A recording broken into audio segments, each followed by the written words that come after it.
Agora, eu estou vendo esses dias aí essa briga contra aquele, acho que é Liciano, né? O nome dele, Feliciano. Agora ele contra o pessoal lá que vai ao parlamento, quer dizer, o pessoal do parlamento contra ele, acusado de racista. O que você acha dessa disputa aí? A gente vê que a religião, ela não permite o exercício do pensamento, do livre pensamento, o exercício da crítica. A gente percebe muito bem que o bom mocismo está presente de forma muito patente nas religiões. Muitas vezes as pessoas costumam praticar condutas religiosas não por querer realmente praticar aquela conduta, mas por uma questão de querer se dar bem com os demais participantes, os demais fiéis, né? Então isso leva a se ter como os mitos como se fosse algo verdadeiro. Então o pastor, ele foi muito infeliz quando falou que a África, os africanos, eles eram descendentes de uma tribo ameaçada que vinha de Noé, né? Então ele escorregou, pisou na bola, né? Antes, porém, eu quero lembrar aquela pergunta que foi feita sobre os símbolos religiosos nas repartições públicas, que a laicidade presente na Constituição brasileira hoje permite que se questione isso. No Rio Grande do Sul, houve uma entidade não governamental que pediu ao Ministério Público, o Ministério Público então entrou com a ação civil, e houve lá a retirada dos crucifixos das repartições do Poder Judiciário do Rio Grande do Sul. Aqui na página 26, na exemplologia, você coloca a laicidade legal e a laicidade política. Na legal, você coloca a separação jurídica institucional presente na Constituição ou na legislação infraconstitucional. Queria que você falasse um pouco mais sobre esse assunto, porque na nossa Constituição fala que o Estado é laico, mas na própria Constituição fala em Deus. Sim, boa pergunta, obrigado. A laicidade está presente na Constituição de duas formas.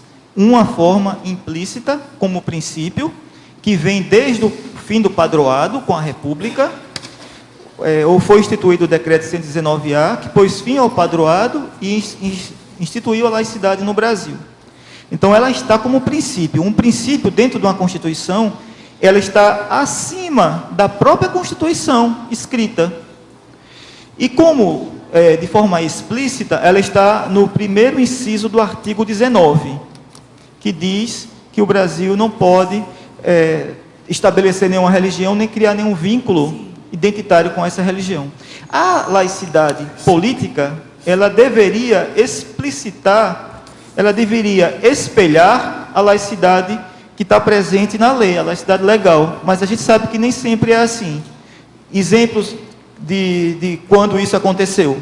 A Folha de São Paulo noticiou que a presidente Dilma, logo no início do seu governo, havia retirado a Bíblia e o crucifixo do seu gabinete. Está na Folha de São Paulo, da época, dia 7 de janeiro de 1911. Só que, logo em seguida, foi desmentida pela Secretaria de Comunicação da Presidência da República esse fato. Quer dizer, a laicidade política nem sempre espelha a laicidade legal. Mas a gente vê, não é? Na Itália também foi assim. Temos o Tribunal Europeu dos Direitos Humanos, no caso Lauzi, que mandou a Itália, inicialmente, retirar os crucifixos das salas de aula, e depois a Câmara Grande do Tribunal Europeu voltou atrás e deu razão à Itália. Infelizmente, esse gap que há vai permanecer por algum tempo, mas é um caminho que nós vamos trilhar em defesa da... Hugo, a respeito desses feriados religiosos aí que inclusive as repartições públicas também param nesses dias aí, e essa questão do Estado laico, você poderia comentar alguma coisa sobre isso? Sim, falta o que a gente colocou aqui na pergunta, né? Vou voltar.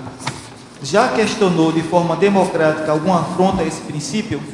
No Rio Grande do Sul foi questionado a questão dos crucifixos, dos símbolos religiosos nas instituições do Poder Judiciário, e deu certo. Então é uma questão, isso aí a sociedade precisa se mover e começar a trabalhar a retirada dessas características religiosas que estão na sociedade. O acordo que foi feito com Portugal, ele é mais severo até e traz mais privilégios do que o que foi feito com o Brasil. Lá em Portugal, o governo recebeu a missão da Troika. A Troika, eles chamam o Banco Europeu, a União Europeia e o FMI, né? Recebeu a missão de cortar 4 feriados. E eles não puderam cortar feriados religiosos, porque o acordo com Portugal só permitia esse corte com a autorização da igreja. Para você ver como está a laicidade em Portugal, né?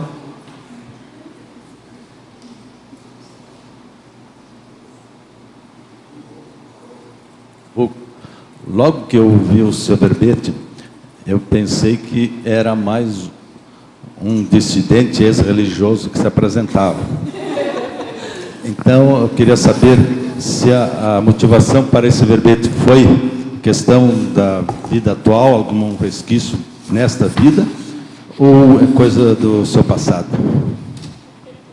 Das passadas, né? A primeira vez que eu vim aqui, perguntaram: você é padre? Não, não sou padre.